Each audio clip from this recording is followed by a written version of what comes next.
con entusiasmo para la Asamblea Nacional Constituyente de plenos poderes? No, Diego, de ninguna manera. Yo sigo haciendo mis actividades de manera normal y luego de escucharle sus comentarios de esta mañana y de leer la prensa, o por lo menos de ojear la prensa porque no he tenido tiempo de leerla, y de ver la multiplicación de movimientos políticos y de búsquedas de reconocimientos como organizaciones que tendrían derecho a presentar listas, se está visualizando lo que muchos lo habíamos advertido al país, de que vamos a tener un amontonamiento, una proliferación de candidaturas de tal naturaleza que a la final lo que vamos a tener nosotros es una asamblea constituyente muy parecida a un Congreso que va a tener enormes dificultades y que en definitiva a lo único que le lleva al país y le está llevando al país es a mantener un elevado nivel de incertidumbre sobre el futuro de la sociedad, en lugar de tratar una reforma constitucional en términos sensatos y racionales. Hemos abierto toda una caja completa de opciones en el Ecuador, sin referente alguno, sin tomar en consideración el mundo moderno, sino planteando con tal amplitud la discusión de los temas nacionales, que nosotros podemos terminar construyendo una constitución absolutamente contraria a las necesidades de un país inmerso en un mundo que ha cambiado radicalmente, en donde la tecnología nos ha intercomunicado a todos, nos ha llevado a ser partes directas de lo que ocurre en cualquier parte del mundo y que requiere que el Ecuador se construya sobre la base de relaciones internacionales absolutamente predecibles, estables, perfectamente definidas y todo. Y ahora estamos iniciando un proceso simplemente de nominación de candidaturas para una asamblea constituyente que con los plenos poderes con los que esté establecido y con el irrespeto a la ley, con el irrespeto al propio estatuto que esté establecido, pues hará tabla rasa de muchísimos de los principios que son fundamentales para el buen funcionamiento de una sociedad. Déjame decirle, don Abelardo, que participo en mucho de su pensamiento y de alguna manera el programa ha tratado de canalizar ese pensamiento con palabras menos doctas que la suya. Y cuando uno trata este tema con aquellas personas que están sosteniendo el desarrollo de un sistema democrático sobre la base de la opinión simplemente ciudadana, individualizada y no conglomerada en partidos políticos, y uno le dice que nos den un ejemplo histórico o actual de una organización, de un país que tenga un sistema democrático que carezca de partidos políticos, no hay respuesta, porque no hay en el mundo. Claro. Los sistemas democráticos se sustentan en partidos políticos. Lo que tenemos, nuestra tarea es cambiarlos a los partidos políticos, pero no destrozarlos a los partidos políticos, no eliminarlos de la vida nacional. Los partidos políticos son el elemento vital para que todos podamos ir agrupándonos en función de lo que pensamos ideológicamente, cómo concebimos el mundo, de qué manera queremos resolver los problemas que tienen las colectividades. Pero si no tenemos partidos políticos y todos los días le damos un garrotazo al sistema de partidos políticos y con el tema esto de la partidocracia, lo único que estamos haciendo es destrozando la democracia. Partidocracia que está interviniendo activamente en el actual proceso político, incluso junto al gobierno. Pero claro, es que Diego, el gobierno no puede llevar adelante su gestión prescindiendo de los partidos políticos. Lo que está haciendo el gobierno de apoyarse en ciertos partidos políticos es lo lógico, pues. Pero uno no puede echar todo tipo de epítetos y descalificar a un sistema y a una organización política y luego utilizarla, porque realmente pierde credibilidad. Entonces, en el proceso en el que estamos ya es un proceso absolutamente irreversible, sobre el cual nuestras reflexiones no fueron tomadas en cuenta con la debida, yo por lo menos diría, profundidad con la que yo creo que había que tomarlas en cuenta. Pero si en el Ecuador hay que hacer cambios, hay que hacer los cambios bien calculados. Lo que decíamos, sin atropellamientos, claro, sin exaltación. Sin poner en riesgo todo, sin poner en riesgo toda la organización. Uno no puede decir, por ejemplo, a guisa de que no me guste el comentario que ha hecho el doctor Diego Kendo respecto a un tema, voy a decir que yo no creo en la libertad de prensa, pues, o que no creo en la libertad de opinión. No, pues, si uno es un demócrata, tiene que aceptar las críticas, por injustas que sean, por injustas que sean. Para eso tiene el propio sistema la oportunidad de darle a uno el debido proceso, es decir, la capacidad de defensa. Las cosas. Abelardo Pachano y el tema político. Hay un tema actual y hay un económico, don Abelardo. Primera página del Universo. Cambia el discurso sobre inversiones. Un cambio en el planteamiento de dar por terminado el Tratado de Promoción y Protección de Inversiones con Estados Unidos, suscrito en el 93, fue evidente ayer en la Cancillería. Un comunicado dice que Ecuador, entre comillas, se encuentra analizando los términos de este tratado en función de interés nacional. El domingo se dijo que la decisión de denunciar el tratado recíproco de inversiones está tomada por el presidente de la República. Este asunto incluso comentó el programa esta mañana. Hay un cambio sutil. Me parece un anuncio apresurado. Tenga la bondad. Es un cambio de fondo, digo.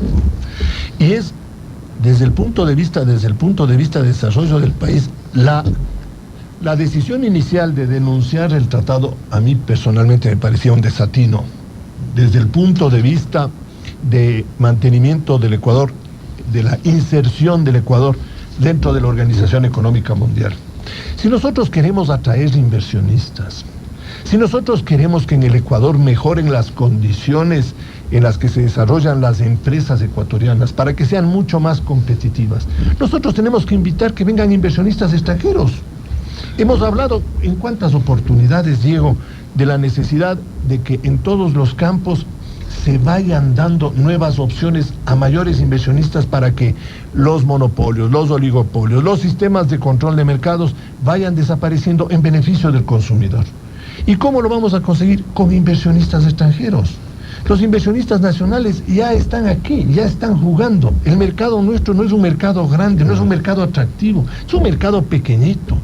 De tal manera que uno tiene que tener o debe disponer de instrumentos internacionales que le den la facilidad al inversionista extranjero a pensar de que ahí puede realizar transacciones, llevar a cabo inversiones con algún grado de seguridad.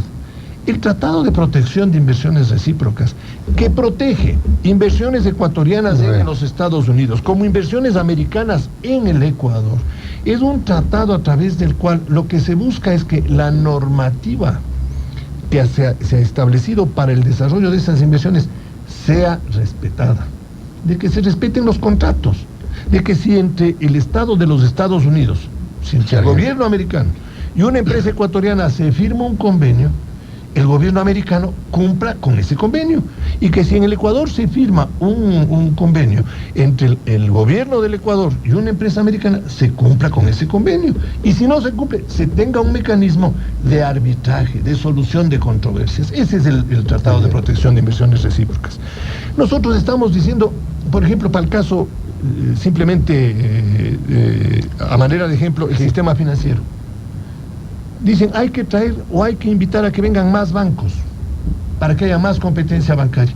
Si no hay el Tratado de Protección de Inversión Recíproca, ¿qué banco va a venir al Ecuador? Entonces, por un lado el gobierno está diciendo, quiero que haya más competencia, y por el otro lado está quitando el instrumento de la competencia. Por el un lado dice, yo quiero que haya más empleo, y por el otro lado quita el instrumento de generar proyectos. A mí me parece que la revisión que se ha hecho de la postura en la Cancillería es una revisión profunda. Es un cambio de posición positivo. Me parece un desatino. Lo que no deja salvo este desatino del anuncio inicial, ¿no? Claro, es un desatino. El Ecuador está inmerso en el mundo. Y lo que yo decía, los presidentes de la República, aunque no les guste lo que vaya a decir como término, pero los presidentes de la República ahora son nuestros gerentes comerciales. Son los gerentes comerciales de los países. ¿Por qué viaja tanto Lula? ¿Por qué viaja tanto Bachelet? ¿Por qué viaja tanto Uribe? ¿Por qué viaja tanto Alan García? Todos ellos están viajando al exterior para vender su país. Haciendo lobby. Hacerle atractivo su país, para decirle a todo el mundo, aquí estamos. Traigan sus capitales, inviertan, compren nuestros productos. Nosotros tenemos esto otro, tenemos estas ventajas, les damos estas oportunidades. Cada presidente es un gerente comercial de su país. Lula cuando está afuera lo que dice es, señores, vengan a invertir en el Brasil. El Brasil es un país lleno de oportunidades. Y al lado se le pone Bachelet y le dicen, oiga, yo estoy acá al lado, vengan a Chile, no vayan a Brasil, vengan a Chile. Y se le para a Alan García y dice, no vayan a ninguno de los dos, vengan al Perú. Y el Ecuador, en lugar de estar en esa promoción de inversiones, para vender sus productos y para atraer inversionistas, está denunciando los instrumentos que sirven para atraer a los inversionistas. Es un contrasentido al desarrollo, es un contrasentido al empleo, es un contrasentido al bienestar. ¿Y cómo explicar este contrasentido, don Abelardo? Simplemente por razones dogmáticas, por razones ideológicas. Pero la revisión de la posición de la Cancillería, luego de la discusión que han tenido en la presidencia, me parece absolutamente positivo. La Canciller cometió un error terrible. No es una cosita así de poca monta, es una cosa grande.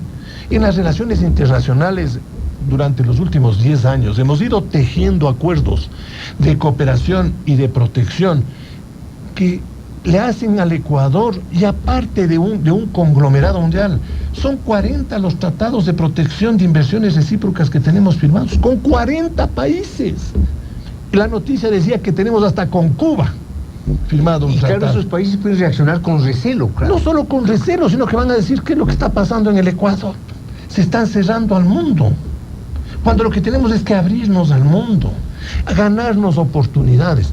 ¿Usted cree, Diego, que nosotros dentro del Ecuador vamos a comprar más cosas de las que ya compramos? Yo no creo que a mí me van a vender más camisas, me van a vender más corbatas, me van a vender más trajes de los que necesito. Pero si queremos nosotros producir más camisas, más corbatas, más trajes, más zapatos, tenemos que vender afuera. De manera complementaria a lo que dice don Abelardo Pachano, ahí este titular de primera página del diario Hoy de la fecha: el posible fin del tratado de inversiones con los Estados Unidos impactaría en las preferencias. Empresarios temen efecto dominó en la TPDA. Claro, es que todo está vinculado, Diego. Es que mire, uno no le puede decir al socio, y en este caso a los Estados Unidos, no le puede decir, oiga, yo no quiero la base de Manta, yo no quiero el TLC, yo no quiero el Tratado de Protección de Inversiones Recíprocas, pero usted sí me va a dar el ATPDA, usted sí me va a dar esta cosa, y usted sí me va a dar esta cosa. Un poquito es dando y dando, ¿no? ¿No es cierto? En las relaciones internacionales es como en las relaciones personales. Las relaciones con los estados son unas relaciones de altísimo nivel, de mucho cuidado, de gran respeto, de gran consideración, pero tienen que estar equilibradas. Abelardo Pachán en el programa Buenos Días. Si eres tan gentil, Ana María. Por favor, don Abelardo. Luis Maldonado Lince, representante del Ejecutivo ante la Junta Bancaria, entregó al presidente Rafael Correa una propuesta para bajar el costo del dinero a través de organismos como la Superintendencia de Bancos, la Junta Bancaria y el Banco Central, racionalizar los servicios financieros y establecer un mecanismo permanente de fijación de las tasas de interés. Abelardo Pachano es el principal representante de uno de los organismos financieros con mayor calificación en el país, el Produbanco. Le pregunto, mejor dicho le digo, el presidente de la República señaló que los bancos y almacenes de crédito tienen una semana de plazo para bajar las tasas de intereses, de lo contrario iniciaría acciones penales en la Fiscalía. Le pregunto, ¿tiene una lógica, algún antecedente de la advertencia presidencial? Que yo conozca, no. Que yo conozca, no, Diego, y realmente lamento la declaración del presidente de la República, y no creo que en ese plano se resuelvan los problemas del país. Yo creo que los problemas del país se resuelven primero en el plano de un diálogo y segundo en el plano de generar las condiciones para que todas las actividades puedan ir optimizando sus transacciones. Usted va a tener un sistema económico mucho más eficiente si tenemos un ambiente político mucho más tranquilo, que sea predecible, que sea estable, que le ofrezca tranquilidad al inversionista, tranquilidad al consumidor, tranquilidad al trabajador. Un sistema, en cambio, que tiene una alteración permanente en el estado de ánimo, no es el sistema que le va a brindar oportunidades. ¿Y los bancos privados ven con temor la medida anunciada por el primer mandatario? Yo no he hablado con colegas del sistema, pero ¿temor a qué, Diego? Tenemos un sistema democrático que está demostrando enormes fragilidades, enormes dificultades para funcionar. Ya lo hemos comentado un poco hace unos minutos, pero estamos en un sistema en donde yo espero que sigan respetándose los derechos de las personas. Ahora, el proyecto presentado por 6 miembros de la Junta Bancaria para bajar el costo del dinero se basa en aspectos técnicos y parte de 2 puntos: fijar el interés y rentabilidad de los créditos para los usuarios y fijar la rentabilidad de la banca. ¿La propuesta es digna de ser tomada en cuenta? ¿Qué opinión le merece a la banca privada este asunto? A ver, yo no conozco el proyecto, Diego. Tengo la misma información que tiene usted de producto de las declaraciones en la prensa, de los comunicados oficiales hechos por el gobierno nacional y los miembros de la Junta Bancaria. De tal manera que no le puedo dar una opinión certera respecto a esto, pero vamos al fondo del tema. El fondo del tema es que se debate en el Ecuador la existencia de costos financieros excesivamente altos para determinado tipo de operaciones crediticias. Y se han publicado los costos de las distintas o de algunas clases de operaciones bancarias, de algunos créditos, en donde se visualiza de que hay excesos en el mercado, indiscutiblemente. Usted lo admite paladinamente. Y lo dije yo hace algún tiempo aquí mismo en el programa. Sí. Hay excesos y hay que corregir esos excesos. Dígame una cosa, ¿excesos o incluso abusos? Póngale, cualquier calificativo nos lleva al mismo resultado. Es una tasa que no tiene una justificación. Es una tasa que tiene que ser revisada. Es una tasa a la cual hay que darle, una solución, pero una solución que sea lógica y que permita crear en el mercado un sistema permanente de financiamiento crediticio en favor de los consumidores o de ese grupo de consumidores. Pero ¿por qué se ha producido esto, Diego? Esto es producto de una decisión tomada hace algunos años. Y me parece que es en el año 1999, en el año 2000, cuando en el Congreso se debatió la determinación de un mecanismo a través del cual se quería fijar la tasa de interés. Sí, 99-2000, sí. Y ahí nosotros advertimos, y yo tuve la oportunidad, y creo, si mi memoria no es tan mala, yo creo que aquí mismo en Radiovisión lo mencionaba, de que el haber concentrado todo el sistema en una sola tasa de interés iba a provocar unas distorsiones enormes, porque no todos los mercados son iguales. No es lo mismo prestar. Que se explicaría la segmentación de los mercados. Claro, que ahora estamos hablando de la segmentación de los mercados, que hablamos en el año 99, que no nos hicieron caso. Y dijeron, no hay que segmentar, vamos a crear una sola tasa de interés. Como esa tasa de interés no cubre los costos de muchas operaciones de microcrédito, en las cuales nosotros no estamos trabajando, en términos ya institucionales. Pero esas operaciones de microcrédito son operaciones mucho más costosas. ¿Qué es lo que ocurrió? Que a la tasa de interés le subieron unas comisiones para poder cubrir los costos de operación y además se dieron las exageraciones que estamos hablando. Entonces, el origen de esta distorsión está dado por una mala disposición legal. Si hoy día estamos iniciando una revisión jurídica del sistema de tasas de interés, esperemos que la propuesta del gobierno corrija el problema de fondo. Si es que el gobierno plantea una segmentación de tasas en 4 mercados, mercado productivo, todo lo que es empresa productiva, mercado de consumidores, mercado de vivienda y mercado de microcrédito. Exacto. Los 4 mercados. Y les dice a los 4 mercados, cada uno que tenga su tasa. Y que nadie cobre comisión. O que si es que hay ¿Ustedes irían tan lejos en ese sentido? Pero ¿por qué no, pues, hijo? Ya. Pero ¿por qué no? Si usted tiene un sistema de mercado que permite que cada uno refleje el riesgo de la operación crediticia, usted no necesita adicionales. No necesita adicionales. En el mundo, inclusive en los Estados Unidos, en donde hay algún tipo de regulación sobre tasas de interés, en esos mercados donde hay regulación hay comisiones. En los Estados Unidos, en Chile. Pero comisiones aceptables, razonables. En los Estados Unidos le cuesta mucho más un crédito, una tarjeta de crédito, que en el Ecuador. Es más caro endeudarse en una tarjeta de crédito en los Estados Unidos que en el Ecuador. Mucho más caro. Está a la vista. Usted entra a una página web y ve 22, 23, 25% en una tarjeta de crédito. Pero claro, a los mercados hay que irles dando los mecanismos para que se vuelvan cada día más transparentes. Ahora, don Abelardo, también se anunció una reforma en todas las leyes que rigen y determinan las tasas de interés, como la ley de régimen monetario y la del Banco Central. Claro, pero estas medidas de concretarse permitirán una mejor operación del sistema financiero. Si es que vamos en esta línea de segmentación, sí, Diego. Si vamos en la línea de imponer una tasa de interés, no, porque ahí se va a crear mercado negro. Si mañana el gobierno dice, la tasa de interés para préstamos es X, lo que va a suceder es que se va a crear, como ya hubo en el Ecuador, mercados negros. Porque la fijación de precios traen distorsiones de esa naturaleza, traen distorsiones.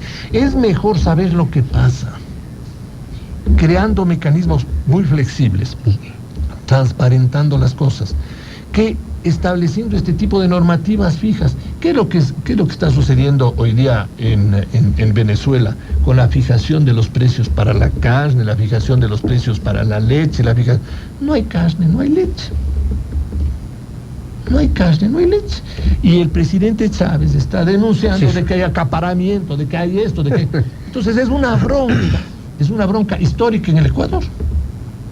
Recordará Diego que aquí en los años 70 hablábamos de que no hay arroz, de que no hay azúcar, de que han desaparecido las papas, ¿por qué? Porque como estaban fijados los precios y como las producciones no habían sido las que se esperaban y había escasez de cosechas, desaparecían los productos. Entonces uno tenía que ir a buscar en alguna parte con algún amigo a que le vendan un quintalito de arroz. Romero, Sí. Cuando le fijan los precios, empiezan a generarse las distorsiones. El ser humano no deja de ser racional en las actividades económicas. Entonces, cuando uno toma una decisión en política económica, no tiene que olvidarse nunca de que al frente hay una sociedad de seres humanos inteligentes que se pueden y se adelantan a las decisiones que uno está pensando. La racionalidad económica ha consolidado un sistema de mercado. Y la necesidad de sobrevivir, ¿no? Pero claro, digo, si usted se da cuenta, y aquí somos 13 millones de ecuatorianos, de tal manera que hay 13 millones de pensadores en el Ecuador, que el momento en que se dan cuenta de que va a haber escasez de algo, el que tenga oportunidad de acaparar, va a acaparar, pues. Es inevitable. O le deja que el sistema de precios fluya y se resuelve el problema para que hayan otros que importen productos o otros que siembren productos. Pero siempre se impone la necesidad de controlar el mercado de alguna manera. No controlar el mercado, regúlele. Regular el mercado. ¿Cómo le puede regular el mercado? Y le voy a poner un ejemplo. Hay una baja producción de arroz. El Estado lo que puede es promover importación de arroz. Ahí le regula el mercado. Entonces, los acaparadores, al saber que va a haber importación de arroz, tienen que soltarse el arroz. Sí, ahí se impone una competencia leal, ¿no? Frente a la necesidad popular. Claro, pero que el Estado no importe, sino que abra la importación. Porque si el cemento está caro, muy bien, abra la importación de cemento. Que hayan importadores de cemento. Don Abelardo, eso les lleva a tener una economía internacionalizada.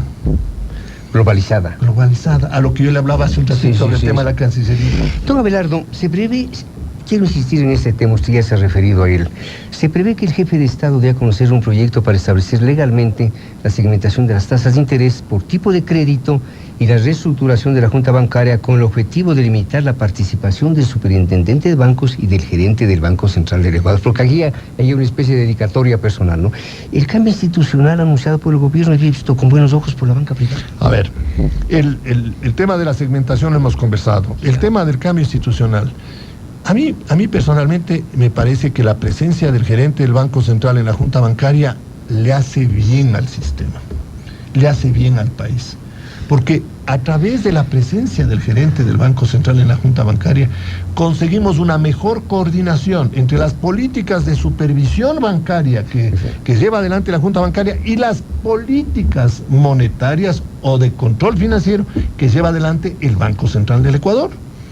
No es que la una institución está sometida a la otra, son dos instituciones que tienen papeles económicos protagónicos y que tienen que tener una buena coordinación. Si es que se quita la presencia del gerente del Banco Central en la Junta Bancaria, o si es que se le quita el papel fundamental al superintendente de bancos, estamos decapitando a la institución, estamos decapitando a la superintendencia. No quiero ponerle un plano difícil, don Abelardo, pero usted es un hombre de criterio amplio. ¿Por qué esta especie de ojeriza gubernamental frente, entendemos al Banco Central, pero frente al gerente del Banco Central, Mauricio Pareja, y frente al señor Vergara, al economista Vergara del superintendente? ¿Por qué? Porque es evidente que quieren mandarlos a la casa. Esto es evidente de toda evidencia. ¿Por qué? Porque hay un absoluto desentendimiento respecto a la gestión que se tiene que realizar ahí en la superintendencia de bancos. Y esto es lamentable, Diego. La Junta Bancaria, las autoridades monetarias, el superintendente de bancos y las autoridades de gobierno deberían arreglar sus diferencias internamente. no le deben poner al país ni al sistema financiero de por medio. No se debe jugar o poner una tensión en un tema en la cual son las propias autoridades de gobierno las que tienen que resolver. El superintendente es producto de la terna del señor presidente. Desde luego, lo dijimos esta mañana. Consecuentemente, cualquier desentendimiento entre los dos tiene que ser arreglado entre los dos. Pero si no tenemos una capacidad de diálogo y de arreglo, ahora, en términos sensatos, la teoría, don Abelardo, la teoría del gobierno es que se le quiere quitar a la Junta Bancaria la influencia excesiva de los representantes de la banca privada. Ahí no hay uno solo, no hay ni uno solo. En la Junta Bancaria no hay un solo representante del sistema financiero, y no tiene que haber. Porque la Junta... Pero de hecho ha habido influencia de la banca privada sobre la Junta Bancaria. No hay influencia. ¿Por qué tiene que haber influencia? La Junta Bancaria tiene que trabajar con el sistema financiero. Tiene que conocer lo que está sucediendo en el sistema financiero, tiene que dialogar con el sistema financiero, pero las decisiones de la Junta Bancaria son absolutamente independientes del sistema financiero en cuanto a capacidad de influencia. Ahí hay 2 representantes del presidente de la República, el gerente general, el superintendente de bancos y el quinto, que es nombrado de consenso entre los 4. Esos son los 5 miembros de la Junta Bancaria. Y han venido operando con relativa estabilidad. Ahora el gobierno tiene mayoría en la Junta Bancaria, ¿no? Siempre ha tenido. Siempre ha tenido. Siempre ha tenido, porque siempre ha tenido al superintendente y a los 2 representantes del presidente. Ha tenido 3 de 5, siempre. Y ha tenido al gerente del Banco Central, 4. Y el quinto es de consenso, de tal manera que la Junta Bancaria siempre ha sido, para decirle, siempre ha sido parte del gobierno. Obviamente, con la autonomía que tiene que tener. Igual que el Banco Central, con la autonomía que tiene que tener. Los bancos centrales, y ese es el otro tema, los bancos centrales en el mundo han ido en la línea de buscar, de tener mayor autonomía. Porque las políticas cosa que ha resultado antipática para los gobiernos de turno, pero, ¿no? Desde la época de Maguad, desde la época de Maguad. Él es el que empieza generando. Estamos hablando del año 1999. 98. Cuando entra en vigencia la nueva Constitución, cuando desaparece la Junta Monetaria y aparece el directorio del Banco Central. Exacto. Cuando salen de la Luis Jácome es el primer presidente del directorio. Claro, y es el primero en tener un enfrentamiento con el gobierno. Claro, y por eso porque Maguad lo descalifica, pues. Claro. Maguad lo descalifica. Claro, entonces Luis Jácome sale peleando con el gobierno. Y se desapareció del panorama público. Porque además fue acusado de peculado este señor. Claro, Luis Jácome está trabajando en los Estados Unidos, está allá, pero el problema es que le desestabilizó al Banco Central del Ecuador. Yeah. Entonces, las instituciones, hoy día las instituciones que manejan la política financiera son autónomas del gobierno. En Argentina de Kirchner, que uno puede coincidir con algunas cosas de él y puede discrepar con otras cosas de Kirchner. Pero si Kirchner tiene alguna cosa buena, es que ha respetado la autonomía del Banco Central. Nombró a un extraordinario economista como presidente del Banco Central y está llevando adelante una política monetaria sumamente severa. Es más ortodoxo que la política monetaria brasileña, la argentina. Es más ortodoxa. Está con dificultades en inflación por problemas de gasto fiscal. Pero la política monetaria es una política tremendamente ortodoxa. Y Kirchner no se mete en el Banco Central. Porque... Y acá en el Ecuador, ¿por qué siempre ha resultado incómoda la autonomía del Banco Central? Porque no tenemos una cultura de compartir poder.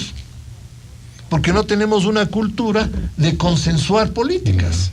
Porque no tenemos una cultura de aceptar críticas. Porque cuando a uno le dicen que ha hecho mal, uno en lugar de reflexionar sobre la crítica, lo que hace es aruñarse al que está al frente.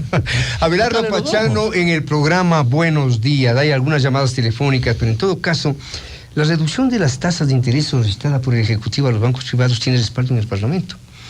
El día de ayer los diputados anunciaron los proyectos de ley que se proponen plantear y están a la espera del proyecto de reformas que entregará el Ejecutivo. Le pregunto, don Abelardo, ¿se vienen tiempos difíciles para la banca privada? No.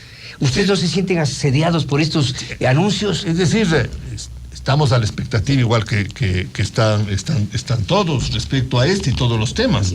Estamos siguiendo con la responsabilidad con la que tenemos que seguir todas las declaraciones del gobierno y de todas las entidades o de todos los representantes de las distintas fuentes de poder que hay en el Ecuador. Pero estemos bien claros, Diego, las tasas de interés van a bajar si es que el ambiente económico es propicio para que bajen. Si es que el ambiente económico no es propicio para que bajen, las tasas no van a bajar. ¿Y quiénes son los que van a determinar los niveles de la tasa de interés? No van a ser los bancos, van a ser los ecuatorianos.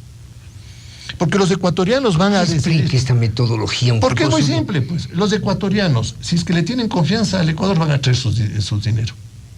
O van a mantenerlo aquí. Si no le tienen confianza al Ecuador, no van a traer o no lo van a mantener. Y el ejemplo es muy simple. Y le estaba hablando hace un rato del arroz. Si hay bastante arroz, baja el precio del arroz. Es decir, si uno fomenta si hay bastante dinero, bajan las tasas de interés. Pero elemental, Diego. ¿No es cierto? Y para que haya bastante dinero, ¿qué es lo que tengo que hacer? Tengo que, igual que le decía hace un momento, como Lula, salir al exterior y decir, vean, este es mi país. Este es mi Ecuador. Inviertan con seguridad. Vengan con seguridad acá, traigan sus proyectos. ¿Qué quieren hacer? ¿Quieren hacer industria, por ejemplo, alimenticia en el Ecuador? Porque tenemos buenas frutas, tenemos una agricultura fenomenal. Don Abelardo, le voy a hacer una pregunta elemental, perdone mi ignorancia. Si aquí en el Ecuador necesitamos dinero, necesitamos liquidez, como decimos los economistas, nosotros necesitamos liquidez. Claro, aquí entre colegas nos entendemos bien. ¿Por qué los bancos sacan esa cantidad de dinero fuera? Por seguridad del depositante. Por seguridad del depositante. ¿Y por interés de rentabilidad del banco? No digo porque deben recibir intereses, pues. No, claro, pero no se recibe lo mismo que se podría haber recibido o se podría recibir con créditos. Pero ¿cuál es el problema, Diego? En un sistema de dolarización, en donde no hay un banco central que emita dólares. Ni la capacidad de maniobra monetaria, desde luego. Si el día de mañana se produce un retiro de depósitos, el banco en donde se está produciendo el retiro de depósitos, si el banco ese no tiene una reserva de liquidez para atender ese retiro, va al Banco Central, el Banco Central va a decir, vea mi querido amigo, yo no puedo emitir dólares porque yo no soy banco de los Estados Unidos. Claro. Entonces, ¿qué le va a ir? La Reserva Federal. Va a ir donde el ministro de Economía y le va a decir, señor ministro, deme los dólares del gobierno. Le va a decir, un ratito, ñato, si ese es su problema, no es el problema del gobierno. Claro, entonces en ese plano, Diego, los bancos tienen la responsabilidad de proteger su primera responsabilidad, su primera obligación, los depositantes. La primera obligación. Pero el monto depositado afuera no es excesivo. Todavía es bajo, Diego. Porque además. ¿De cuánto estamos hablando? 1.200 millones de dólares. Pero además, no hay restricción crediticia, Diego. Claro. No ha habido restricción. Claro. Ahora, si no se tratan bien las tasas de interés. Claro. Si es que en el Congreso le fijan a las tasas de interés. Y si es que empiezan a crear, si por ejemplo en el microcrédito no le tratan con cuidado al microcrédito y las cooperativas no pueden funcionar, ahí lo que vamos a hacer es a poner a una buena parte de ecuatorianos otra vez en el chulco. Terrible. Entonces se puede cerrar, porque las cooperativas, si no les damos buenas condiciones para que presten, porque ellos no pueden prestar al 15% de las cooperativas, porque no puede funcionar. Porque cuando prestan $200, $300, $50, $80, $400, los costos operativos de las cooperativas, los costos de operación son muy altos. Entonces ellos prestan al 35%, al 38%. Eso casi un interés usurero, ¿no? Pero es un interés usurero. Pero ese es el interés para las cooperativas que les cubre sus costos. Y verá de quién estoy hablando, Diego. No estoy hablando de bancos. Estoy hablando de cooperativas. Y estoy hablando de cooperativas que atienden sectores sociales, pero realmente fundamentales. Si no les dan buen tratamiento, se cierran las cooperativas. ¿Qué va a pasar con todos esos pequeños productores, microproductores, vendedores ambulantes y gente de escasez? Es la informalidad económica. ¿Qué van a caer en un chulquero como el chulquero o los chulqueros que hay en el mercado mayorista, que le prestan $100 a las 12 de la noche y le cobran 110 a las 7 de la mañana? 10% en 6 horas. Hágale el 10% en 365 días y le resulta que la tasa es más allá del 5.000%. Entonces, al sistema hay que cuidarlo, Diego. Ese 35% del microcrédito y de las cooperativas puede ir bajando, pero hay que darles más recursos a ellos para que pueda funcionar. Lo que le decía yo, lo del arroz y el arroz y el precio, ¿no? A los ecuatorianos, si nosotros les damos seguridad de que aquí hay oportunidades, de que esta es una economía confiable, vamos a tener más dólares. Buen colofón para esta estupenda charla con Álvaro Pacheco. Se nos quedan algunos temas. Un saludo a doña Paquita Morejón, a la señorita Ivonne Casar y a don Pedro García, que esperamos que las respuestas del economista Pachano hayan pues satisfecho su inquietud. Don Abelardo, gracias por estar en el programa. Don Diego, gracias también por la invitación.